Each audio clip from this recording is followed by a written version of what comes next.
마태복음 13장 34절, 35절 두 절 말씀입니다. 성경을 들고 자리에서 일어서 주십시오. 자막을 참조하셔도 되겠습니다. 34절, 35절 한 목소리로 함께 읽겠습니다. 시작. 새 계명을 너희에게 주는 내가 너희를 사랑한 것 같이 너희도 서로 사랑하라. 너희가 서로 사랑하면 이로써 모든 사람이 너희가 내 제자인 줄 알리라. 아멘. 오늘은 추수감사 및 창립 32주년 기념주일입니다. 살아가면 내일 해가 그냥 떠오를 것 같습니다. 하지만 아닌 경우가 많지요. 내 옆에 있는 분을 내일 못 볼 수도 있고 그분이 내일 나를 못 볼 수도 있는 것이 삶인 것 같습니다. 그래서 돌아보면 참 감사한 게 많지요. 그래서 우리 옆 사람에게 한번 오늘은 이렇게 인사했으면 좋겠습니다. 샬롬 감사합니다 하면 인사해 주십시오. 앞뒤로 하면 인사해 주십시오. 샬롬 감사합니다. 한 번 더 인사합니다. 샬롬 복 받으세요 하면 해주십시오.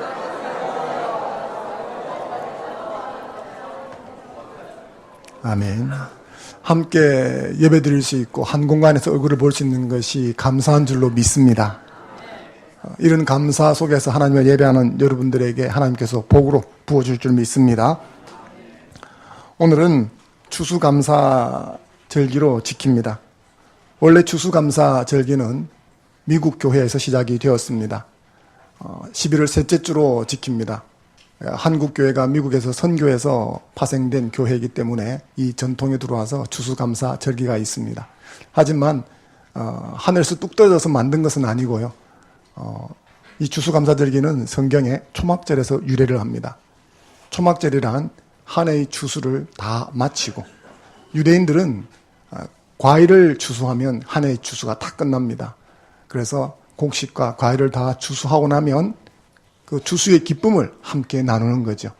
그래서 곡식이 또 과일이 잘 연결었다 감사하고 또 내년에도 올해처럼 아니 올해보다 더 풍성한 추수를 기대하면서 지켰던 절기, 즐겼던 축제가 초막절입니다.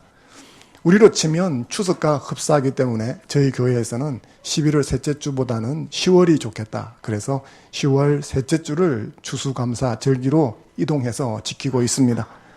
또한 이때가 저희 교회가 창립하던 때와 맞물리기 때문에 창립 기념주일과 겸해서 지키고 있습니다. 한 해를 돌아보면 늘 그렇지만 다사다난한 것 같습니다. 여러 가지 일들이 있었습니다. 특별히 이번 여름은 몹시 뜨거웠죠. 끝날 것 같았던 그런 여름도 끝나고 가을에 접어들어서 이 추수감사 절기로 지킬 수 있는 것, 이것도 참 감사한 일인 것 같습니다. 그 중에서도 감사한 것 중에 하나가 교회가 이곳에 설립이 되어서 32년 동안 존립하고 있다는 것입니다. 이곳에 세워진 것도 하나님의 은혜고 또 한쪽 모퉁이 작은 곳에서 시작된 교회가 32년이 되도록 이곳에 존립을 하고 지금은 그럴듯한 교회 건물을 가지고 하나님을 찬양하고 예배할 수 있도록 발전되었으니까 이 또한 하나님의 은혜인 줄로 믿습니다. 저는 그래서 이것을 보면서 문득 이런 생각이 났습니다. 감사할 것을 생각하다가 열왕기서에 나오는 나병 환자들이 생각이 났습니다. 열왕기하 7장에 보면 아람 군대가 사마리아를 포위하는 바람에 사람들이 굶어 죽게 되었다 하는 이야기가 나옵니다. 그 사람들 가운데 나병 환자들이 있었습니다. 굶어 죽거나 맞아 죽거나 매 한 가지니까 적진에 가서 밥 한 끼만 주면 때려 죽여도 아무 말 하지 않겠습니다. 그렇게 하자 하고 적진으로 찾아갑니다. 가서 봤는데 웬걸 군대가 없습니다. 황급히 사라졌는지 진중은 온통 흐트러져 있었습니다. 이 텐트를 걷고 저 텐트를 걷고 들어가니까 사람은 없고 물품만 가득 있었습니다. 당연히 먹을 것도 가득 있었습니다. 그래서 너무나 배가 고픈 나머지 허겁지겁 먹어치우기 시작한 거죠. 배가 부르도록 먹고 그리고 난 다음에는 기중품들을 막 챙겼습니다. 그러다가 문득 한 나병 환자가 이야기를 합니다. 우리가 참 악하다. 지금 성 안에는 사람들이 이런 상황을 모르고 눈이 뒤집어져서 굶어 죽어가는 상황인데 우리만 이렇게 먹고 배불러서 되겠느냐. 제가 추수감사 절기 그리고 또 교회 창립 32주년을 기념하는 이 주일을 준비하면서 문득 제 안에 그런 마음이 들었습니다. 하나님께서 베풀어 주신 은혜가 참으로 큰데 그 은혜를 나만 가지고 있다면 이것은 이 나병 환자가 하는 말과 다를 바가 뭐가 있겠는가. 물론 여러분 생각에 뭐가 그렇게 크게 은혜가 되는데 라고 말씀하시면 또 딱히 할 말은 없습니다. 별로 은혜 될 만한 게 없다. 내 삶을 돌아보면 마지못해서 사는 거지. 뭐 이런 생각을 하시는 분도 있을 수 있습니다. 하지만 생각해 보십시오. 이런 불평도 살아있으니까 하는 겁니다. 여러분 무덤에 가보면 불평분자가 한 명도 없습니다. 왠지 아십니까? 다 죽었기 때문입니다. 그나마 그것도 살아있으니까 할 수 있으니까 불평하는 것도 이것도 내가 살아있어서 하는 것이다. 그래서 감사하게 생각하는 여러분 되시면 좋겠습니다. 지금 내가 여기 이 자리에 존재하는 것 자체가 하나님의 은혜입니다. 자그마한 교회가 지금까지 존립해 온다는 것은 사람의 생각과 계획으로 되는 일은 아닙니다. 여기 화평교회가 화평공동체로서 이곳에 있는 것 하나님의 은혜요. 또 기적인 줄로 믿습니다. 그 받은 은혜들이 많이 있는데 그런 것들을 나만 가지고 누린다는 것은 잘못된 것이 아닐까 생각이 되어집니다. 그래서 오늘 이 말씀을 함께 나누고자 하는 것입니다. 요한복음 13장 34절 35절은 비그리스도조차도 기독교의 핵심이라고 생각하며 잘 아는 말씀입니다. 이 말씀에 보면 예수님께서 새 계명을 너희에게 준다라고 말씀을 하십니다. 하지만 이것은 하늘에서 뚝 떨어진 난데없이 나타난 새로운 계명은 아닙니다. 마가복음 12장 29절로 31절까지 말씀을 함께 같이 읽어보겠습니다. 시작. 예수께서 대답하시되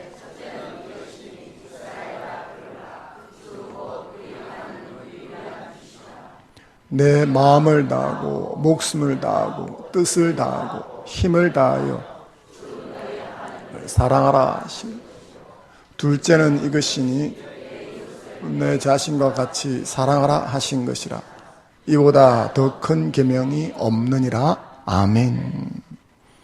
이 말씀은 한 서기관이 예수님께 나와서 질문한 것에 대한 예수님의 답변입니다. 물었습니다. 토라에는 많은 율법이 있는데 그 중에 제일 큰 것 한 개만 들라고 하면 뭘까요? 예수님께서 그 한 개 들어달라고 할 적에 두 개를 말씀하셨습니다. 그것이 바로 마가복음 금방 우리가 읽었던 이 말씀이죠. 여기 보게 되어지면 하나님을 사랑하라. 그 두 번째는 내 이웃을 사랑하라. 그렇게 말씀하셨습니다.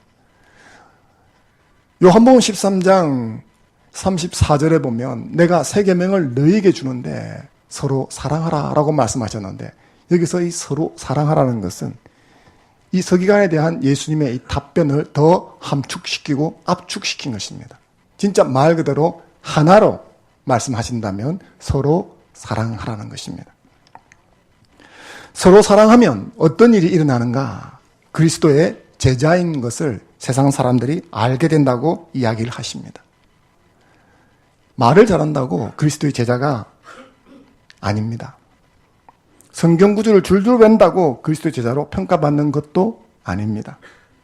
유창하게 기도하고 오래도록 기도하고 큰 소리로 기도할 줄 안다고 그리스도의 제자라고 인정받는 것도 아닙니다.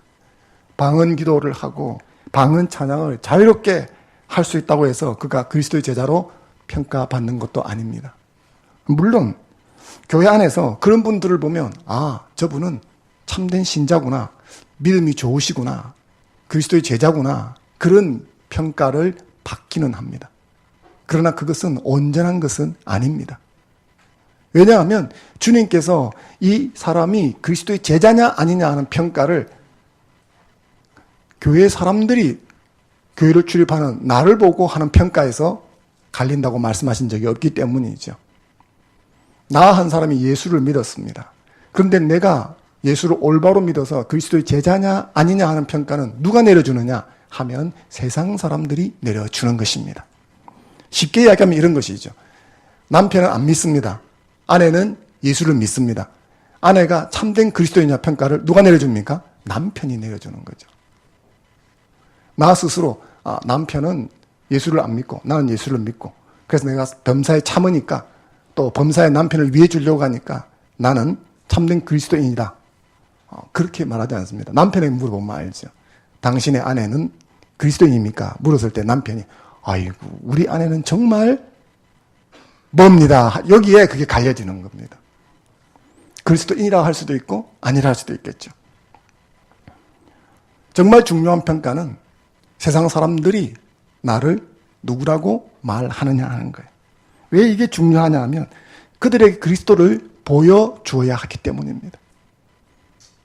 그들에게도 그리스도가 필요한데 그들에게 그리스도를 보여주지 않으면 그들은 그리스도를 접할 수가 없기 때문이죠. 교회 안이건 교회 밖이건 사람들에게 그리스도의 제자라고 평가받아야 하는데 그 평가받는 유일한 길은 서로 사랑입니다. 내가 뭘 기도를 유창하게 하느냐 뭐 이런 것이 아닙니다. 서로 사랑함으로 나를 통해서 그리스도를 보여주라고 저와 여러분이 아직 살아있는 것입니다. 예수를 믿고 그 순간 바로 천국에 데려가지 않은 이유가 바로 그것입니다. 이 서로 사랑하라는 명령은 신자라면 모두가 알고 힘써 행하려고 하는 것입니다. 저는 저희 화평교회 성도님들도 서로 사랑하려고 힘쓰고 애쓴다고 믿습니다. 그런데 그걸 내 식으로 애써서는 안 되지 않겠습니까? 어떻게 해야 할까? 서로 사랑을 어떻게 해야 하는 것인가? 거기에 대한 해답 역시 이 짧은 구절 속에 들어 있습니다. 새 계명을 주노니 너희가 서로 사랑하라. 그리고 이어지는 구절이 내가 너희를 사랑한 것 같이 너희도 서로 사랑하라. 내가 너희를 사랑한 것 같이. 이것이 주님께서 말씀하시는 사랑입니다. 잘 아시는 대로 이 사랑은 아가페 사랑이죠. 남녀 간에 감정적으로 이끌리는 사랑을 말하지 않습니다. 이 아가페 사랑의 핵심, 본질이 바로 여기에 들어있는데 내가 너희를 사랑한 것 같이 여기에 들어있는 것입니다. 여기에 들어있는 본질은 무엇입니까? 주는 것입니다. 받는 것이 아니라 주는 것입니다. 마가복음 10장 45절 말씀을 같이 한번 읽어보겠습니다. 시작. 인자가 온 것은 섬김을 받으려 함이 아니라 도리어 섬기려 하고. 주님께서 오셨습니다. 오셨는데 받으려고 생각은 눈꼽만큼도 안 하셨다는 거예요. 주려고 생각은 가득하신 것입니다. 그래서 인자가 온 것은 주려고 하는 것이다. 섬겨주려고 온 것이다. 어느 정도까지 주려고 하느냐?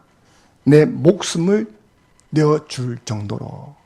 그러니까 몽땅 주는 것이죠. 이 서로 사랑의 본질은 주는 것입니다. 이것이 오늘 저희가 한번 생각해 보고자 하는 것입니다. 서로 사랑하라. 그것은 주는 사랑을 하라는 것입니다. 어떻게? 주님이 주는 사랑을 하신 것처럼. 그래서 서로 사랑하라 그러면 뭐 사랑하지요 이리 싶은데 제대로 알고 보면 이게 만만치 않다는 걸 알 수가 있습니다. 왜냐하면 우리는 체질적으로 타고나기를 주는 사랑하고는 거리가 아주 멀기 때문입니다. 표지 사진을 하나 보여드리겠습니다. 자, 1부 때와는 그림이 좀 달라졌군요. 자, 무슨 책인지 아시겠습니까? 와, 대단하십니다. 이게 책 표지 사진입니다. 아낌없이 주는 나무, 기빙트리라고 하는 나무입니다. 아주 짧은 내용입니다. 그래서 책을 읽어보셔서 내용을 아시는 분도 있고 그냥 들어서 귀로 내용을 아시는 분들도 있습니다. 그 정도로 짤막한 내용이죠. 나무와 소년이 나옵니다. 이 나무는 소년에게 그늘도 되어주고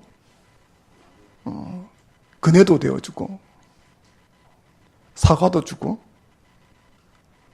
그 나무가 소년이 원하는 것은 뭐든지 줍니다. 배를 만들 수 있도록 나무 줄기까지 내어줍니다. 오랜 시간이 지나서 노인이 되어 돌아온 소년에게 나무는 나무 밑둥치밖에 내어줄 게 없다고 미안해합니다. 그러면서 보셨던 그 사진, 노인이 나무 밑둥치에 앉아있는 것으로 이야기가 끝납니다. 익히 잘 아는 내용이지요. 이 아낌없이 주는 나무라고 하는 우화를 보면 여러분들은 어떤 생각이 드십니까? 대개 사람들은 세 가지 정도를 생각하는 것 같습니다. 첫 번째, 소년을 보면서 이기적인 XX. XX의 녀석이라고 넣으면 이기적인 녀석이 되죠. 제가 혼자서 몇 번 발음해 봤는데 뉘앙스가 안 살더라고요. 좀 더 강한 걸 넣어야 됩니다. 이기적인 XX. 이런 생각이 들죠. 또 하나는 어머니를 많이 떠올리는 것 같습니다. 그래서 나에게 그런 존재를 떠올리면서 나도 누군가에게 그렇게 헌신적으로 주는 사람이 되고 싶다 하는 생각을 하는 것 같습니다. 세 번째는 나에게도 이런 나무가 있으면 좋겠다 이런 생각을 하는 것 같습니다. 그리고 만약 한 개를 더 추가를 한다면 저 나무처럼 한없이 퍼주는 것은 진정한 사랑이 아니다. 이런 생각도 하는 것 같습니다.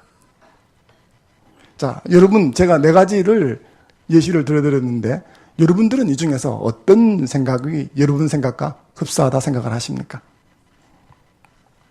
제 자신에게 물어보았습니다. 작가가 어떤 마음으로 이 우화를 쓰고 그랬는지 정확하게는 모르겠습니다만 이 질문을 통해서 제 마음은 정확하게 알 수가 있었습니다. 제 마음은 솔직하게 말하면 나에게는 왜 이런 나무가 없나 하는 것이었습니다. 예전에 제가 이 우화를 읽었을 때 제가 이 소년을 보면서 이 몹쓸려서 이러면서 궁시렁궁시렁거리며 읽었습니다. 근데 제 속마음은 뭐냐 이렇게 살펴보니까 이 욕하면서도 부러웠습니다. 이런 녀석에게도 저런 나무가 있는데 왜 나에게는 이런 나무가 없을까? 하나만 있으면 참 좋겠다. 여러 생각이 교차를 하죠. 한없이 받기만 해서 지극히 이기적이 된 소년을 질책하는 마음과 걱정하는 마음도 있고 한없이 주기만 하는 나무를 보면서 어리석어 보이고 안 돼 보이기도 하고 또 그러면서도 한없이 주기만 하는 나무처럼 큰 사람이 되었으면 하는 마음도 있지만 이 모든 마음 밑에 제 마음 밑에를 딱 보니까 솔직히 까놓고 말하면 왜 나는 이런 나무가 없나 이런 생각이 들었습니다. 여러분은 어떻습니까? 여러분 나는 한없이 주는 저런 나무가 되고 싶다. 이게 여러분의 본심입니까? 예. 예 하신 분 제가 천국 가서 뵙겠습니다. 아마 우리 대부분 그런 마음들이 있지 않을까 싶습니다. 우리가 살아가는 세상은 이기적이고 자기중심적인 사람들로 가득 차 있습니다. 그렇기 때문에 오히려 주님께서는 도리어 역설적으로 주는 사랑을 하라고 제자들에게 부탁하신 것 같습니다. 우리가 살아가는 이 세상에서는 이타적이고 희생적인 사랑을 찾아보기가 정말 힘들고 어려운 세상입니다. 하지만 주님은 이 땅에 찾아오셔서 그 이타적인 사랑이 무엇인가를 친히 보여주셨습니다. 자신의 목숨을 내어주기까지 하시면서. 그리고 명령하십니다. 내가 했던 것처럼 너희도 그렇게 하라. 이 명령은 그날 그 자리에 앉아서 듣던 제자들에게만 국한된 것이 아닙니다. 저와 여러분에게도 2000년이 지난 지금 이 시점에도 유효한 명령인 줄로 믿습니다. 그래서 저는 오늘 추수감사와 창립기념주의를 맞아서 주는 사랑을 하자 하는 메시지를 여러분에게 던지고 싶습니다. 저 자신을 돌아보면 제가 이 아낌없이 주는 나무를 보면서 저 소년이 참 나갔다 하는 생각을 많이 했습니다.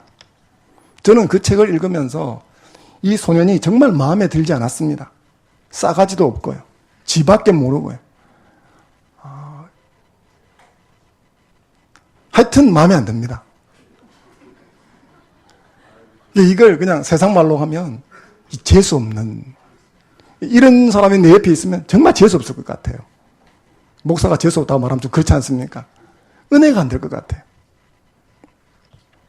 그래서 이 소년을 떠올리거나 또 이 글을 읽으면 자꾸 이 소년에 대해서 궁시렁궁시렁한 저를 봅니다.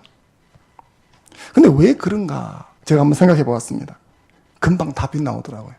날 닮아서 그렇습니다.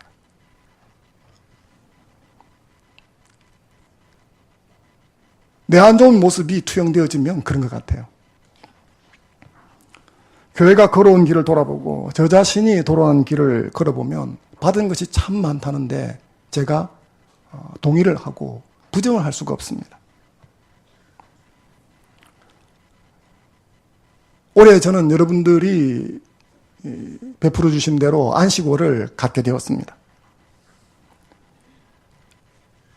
저희 정도 교회의 규모가 되는 이런 작은 교회에서 안식월을 가질 수 있는 목회자가 있는가? 거의 없습니다. 그니 얼마나 감사한 일이겠습니까? 비단 하나 예를 들었지만 이것뿐만이 아니죠. 교회로부터 또 하나님께로부터 제가 받은 은혜가 얼마나 큰가? 이루 말할 수가 없습니다. 저는 오늘 함께 예배드리는 여러분들, 우리 교회 성도님들에게도 참 감사를 합니다. 여러분들이 어떻게 생각하시는지 모르겠지만 여러분들은 좀 대단한 것 같습니다. 물론 이 말이 여러분들이 성정이 부드럽다는 말은 아닙니다. 성정도 대단하시고 그런 것들을 많이 가지고 계십니다. 그런데 제가 제 자신을 이렇게 보면 제 자신이 내세울 만한 것이 별로 없고 그래서 제가 여러분들에게 목회자로서 또 인도자로서 많은 것을 공급해야 함에도 그렇지 못했습니다. 그런데 여러분들이 부족한 저를 믿어주시고 용납하시고 제가 뭔가를 하자 그러면 따라와 주시고 협력해 주시는 것을 생각하면 내가 참 감사하다 하는 생각을 하지 않을 수가 없습니다. 만약에 저가 아닌 다른 더 유능한 목회자가 이 자리에 있었다면 더 낫지 않았을까 하는 생각을 해보면 제가 받은 은혜가 얼마나 큰가 하는 생각을 제가 많이 합니다. 생각해보면 그렇게 받은 것들이 참으로 많은데 나는 과연 내가 받은 은혜에 합당하게 하나님과 교회와 이웃에게 주는 사랑을 실천해 왔는가 반문하면 제가 많이 부끄러웠습니다. 그래서 제가 안식월을 보내면서도 마음에 그런 생각을 많이 했습니다. 앞으로 내가 얼마나 살는지 모르지만 그리고 목회자로서 얼마나 화평교회에서 신무하는지 모르지만 앞으로 더 이상 이렇게는 살지 말아야겠다. 나를 통해서 하나님의 사랑이 성도와 이웃에게로 흘러가는 삶을 살아야겠다. 그런 마음을 제가 강하게 먹었습니다. 저는 여러분들도 저와 함께 자기밖에 모르고 내 것만 챙기는 그런 데서 벗어나서 주는 사랑을 하는 사람이 되겠다고 함께 다짐해 주셨으면 좋겠습니다. 사랑하는 성도 여러분, 주님 명령에 순종하여 주는 사랑을 실천해서 주님을 영화롭게 하는 그런 교회가 되었으면 좋겠습니다. 오늘날 교회를 찾는 많은 사람들은 주는 사랑이 아니라 받는 사랑을 목적으로 해서 오는 것입니다. 다 갖춘 사람이 뭐가 부족해서 오겠습니까? 결핍돼서 오니까 받으려고 하는 것이죠. 잘못된 것은 아닙니다. 하지만 많은 시간이 지났음에도 불구하고 여전히 받는 사랑에 목말라 하는 것은 정말 문제인 것입니다. 받으려고 하기 때문에 민폐를 끼치거나 여러 가지 분쟁과 소유를 일으켜서 문제가 된다는 게 아닙니다. 받는 사랑에 목매단 사람은 그가 받으려고 하는 이유, 행복 때문이죠. 기쁨 때문이죠. 근데 그게 안 주어진다는 겁니다. 받는 사랑에는 행복, 기쁨 이런 것이 주어지지 않습니다. 오히려 끝없는 갈증, 불평, 낙심만이 있을 뿐입니다. 교회의 문제는 이런 것이죠. 사람들이 찾아오지만 받으려고 합니다. 예배도 드리려고 오지 않습니다. 받으려고 옵니다. 그렇지 않습니까? 내가 하나님께 예배를 드리기 위해서 준비하는 사람이 얼마나 될까요?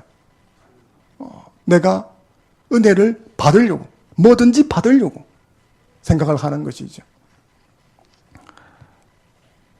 그래서 저는 저와 여러분들이 이 마음의 패러다임을 바꾸었으면 좋겠습니다.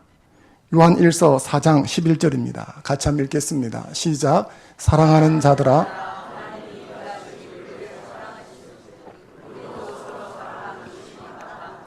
아멘. 받은 은혜가 있다면, 그리고 그 은혜가 크다면, 감사하다면 지금 내게 있는 것을 나누어 주는 사랑하는 저와 여러분이 되었으면 좋겠습니다. 보통 이렇게 주는 사랑하면 이런 생각을 하시죠. 난 돈이 없는데 내가 줄 게 뭐가 있나? 나도 줄 게 있으면 주지. 이런 생각을 하십니다. 하지만 돈만 주는 게 아닙니다. 재능도 줄 수 있습니다. 시간도 줄 수 있습니다. 지식도 줄 수 있습니다. 물질도 줄 수 있습니다. 체력도 줄 수 있습니다. 내게 있는 것은 무엇이든지 남에게 줄 수 있습니다. 물론 그 중에서 제일 먼저 주어야 하고 줄 수 있는 것은 복음입니다. 복음을 비롯해서 여러분들에게 있는 것을 곁에 있는 사람에게 나누어 주는 저와 여러분이 되면 좋겠습니다. 만약 우리가 이 주는 사랑을 실천하기 시작한다면 그때 우리는 놀라운 일을 경험하게 될 것입니다. 주는 사랑을 하게 되면 우리를 통해서 그리스도를 영화롭게 할 수 있습니다. 세상 사람들이 우리를 그리스도의 제자로 평가한다고 말씀을 주님께서 하셨습니다. 너희가 서로 사랑하면 사람들이 이로써 너희가 내 제자인 것을 알게 된다. 이걸 좀 쉽게 말하면 이런 것이죠. 저 녀석 참 잘 배웠네. 가르친 사람이 누구야? 저 사람 가르친 사람이 홍길동 교수야. 아, 그래? 그 홍길동 교수님 정말 대단한 분이네. 어떻게 저렇게 가르쳤지? 정말 대단하구만. 이게 주님께서 하신 말씀의 의미인 것입니다. 저와 여러분들이 이기적이고 제 것만 챙기면 저 누구한테 배웠어? 예수님께 배웠다는데 그 예수님이 누군지 모르지만 알아봤다. 이렇게 되어지는 거죠. 근데 우리가 주는 사랑을 하면 누군데 저렇게 하지? 그리스도인이래. 와, 다르구만. 이렇게 되어진다는 거예요. 우리가 주는 사랑을 하게 되어지면 작은 나를 통해서 크신 하나님을 영롭게 할 줄로 믿습니다. 뭐 크고 대단한 일을 하지 않아도 그 일이 가능해지는 것입니다. 또한 주는 사랑하는 그 사람에게 행복과 기쁨이 솟아납니다. 받으면 그럴 것 같죠, 여러분. 근데 쉽게 생각해보면 알 수가 있습니다. 누군가에게 받아야만 살아갈 수 있는 거린이 있습니다. 허름한 옷을 거치고. 근데 그 사람이 불쌍해 보여서 누군가 가다가 자신의 물품을 나누어주는 사람이 있습니다. 이 장면을 여러분이 보았습니다. 고개를 숙이면서 굽신거리면서 그 물품을 감사하게 받는 거린과 그리고 그 사람을 위로하면서 뭐 돈을 주든지 물품을 주든지 옷을 벗어주든지 하는 그런 사람을 보면서 여러분들은 그 두 사람 중에 내가 되고 싶은 사람은 누굽니까? 횡재에서 외투를 하나 받았으니까 그 거린이 되고 싶으십니까? 온전한 정신이 박힌 사람이라면, 그죠? 온전한 정신을 가진 사람이라면 그 거린을 부러워하지 않습니다. 그렇지 않겠습니까? 받았다고 뭐 좋겠습니까? 받는 사랑이 그런 것입니다. 그럼에도 불구하고 내 삶의 현장에 들어오면 나도 모르게 그런 것을 추구하고 사는 것이죠. 그 사람에게 뭐가 기쁘고 행복하고 즐거움이 있겠습니까? 대개 우리는 그때 보면서 주는 사람을 부러워합니다. 와, 저 사람 대단하네. 나도 저 사람처럼 저런 멋있는 삶을 살아야겠는데, 저런 모습을 나도 보여야겠는데, 이런 생각을 가지지 않습니까? 왜요? 주는 것이 복되기 때문에 그렇습니다. 받는 사람이 결코 경험할 수 없는, 줄 때만 경험할 수 있는 것이 그 속에서 솟아나기 때문입니다. 사랑하는 성도 여러분, 주는 사랑으로 삶의 기쁨과 행복을 경험하는 여러분 되시면 좋겠습니다. 주는 사랑으로 하나님을 영화롭게 하고 나 자신도 복된 삶을 사는 저와 여러분 되기를 주의 이름으로 축원합니다. 언젠가 제가 여러분들에게 돼지와 소 이야기를 해드렸습니다. 다시 한번 그 이야기를 하며 오늘 말씀을 정리하고자 합니다. 돼지는 너무나 억울함이 많았습니다. 가만히 보면 욕이란 욕은 자기가 다 먹는 것 같아요. 그래서 친한 친구인 소에게 상담을 했습니다. 난 너무 억울하다. 뭐가 그렇게 억울한데? 먹는 것 가만히 보면 너가 나보다 더 많이 먹는데 왜 사람들은 많이 먹으면 돼지같이 먹는다고 내 이름을 쓰냐? 나는 별로 욕심도 없는데 왜 욕심이 많은 욕심쟁이를 보면 저는 참 돼지 같다 그렇게 말을 하냐? 난 너무 억울하다. 왜 소 같다고 안 하냐? 그 사람들이 나만 싫어하는 것 같다. 소가 잠깐 생각하다가 대답을 합니다. 아마도 내가 사람에게 베풀지 않아서 그런 게 아닐까. 돼지가 펄쩍 뜹니다. 아니 무슨 소리를 그렇게 하는 거야. 나도 너 못지않게 많은 것을 사람들한테 베풀고 있다. 햄도 주지, 삼겹살도 주지, 족발도 주지. 내 몸뚱이 중에서 안 주는 게 없다. 나는 온몸을 다 준다. 돼지의 말을 듣고 소가 한참 고민을 했습니다. 그리고 이윽고 시간이 지나서 말했습니다. 듣고 보니 네 말도 맞다. 죽고 나서 몸뚱이를 전부 제공하는 건 너나 나나 마찬가지지.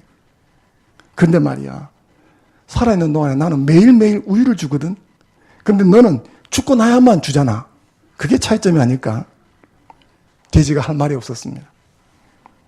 사랑하는 성도 여러분, 서로 사랑을 돼지처럼 죽고 난 다음에 하지 마십시다.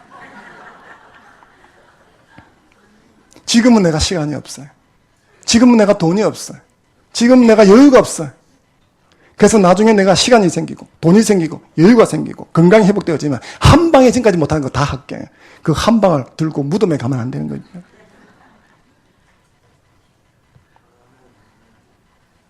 그게 돼지처럼 사랑하는 것입니다. 사랑하는 성도 여러분, 지금 당장 내가 할 수 있는 것부터 다른 사람에게 주는 사랑하는 저와 여러분이 되면 좋겠습니다. 말로도 다른 사람을 섬길 수 있습니다. 위로하는 말도 내가 줄 수 있는 거잖아요. 부드러운 말, 위로하는 말 하는데 무슨 돈이 듭니까? 욕하는 말도 돈이 안 들지만 세워주고 살려주는 말도 돈이 안 듭니다. 근데 하려고 해보세요. 패러다임을 바꿔야 할 수 있는 거예요. 내가 없어서 못 주는 게 아니에요. 주는 사랑이 내 마음에 각인이 안 돼서 못하고 있는 경우가 훨씬 더 많습니다. 나중에 한꺼번에 해치려고 하지 않았으면 좋겠습니다. 예배도 드리려고 하십시오. 찬송도 드리려고 하십시오. 입술도 드리려고 하십시오. 물질도 드리려고 하십시오.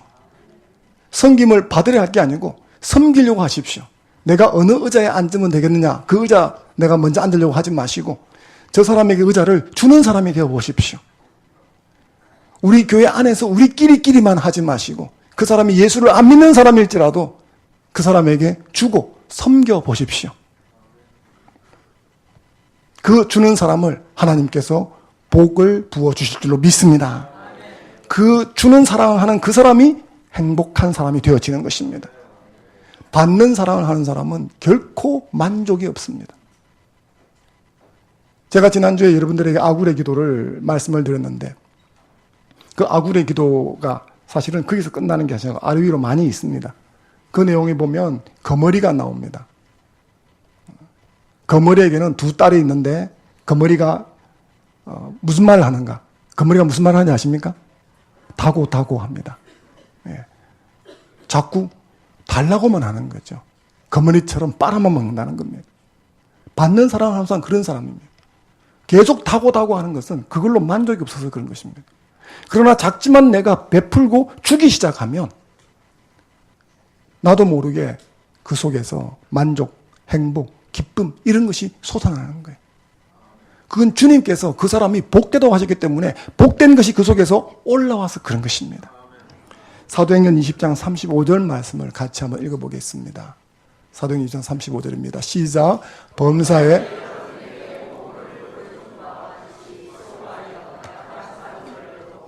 또 주 예수께서 친히 말씀하신 바 주는 것이 받는 것이 복이 있다 하심을 기억하여야 할지니라 아는. 아멘. 주는 사람이 복이 있습니다. 네. 그러므로 내가 작지만 내게 있는 것부터, 없는 것을 주려고 빚은 내지 마십시오. 그런데 있는 것부터 주려고 하십시오. 여유가 없어도 그 있는 것을 조금 떼서 주기 시작할 적에 여러분 삶 안에 하나님의 복이 밀려 들어올 줄로 믿습니다. 주님을 사랑을 함으로 성숙한 교회, 행복한 성도 여러분 되시길 주의 이름으로 축원합니다. 잠깐 주신 말씀.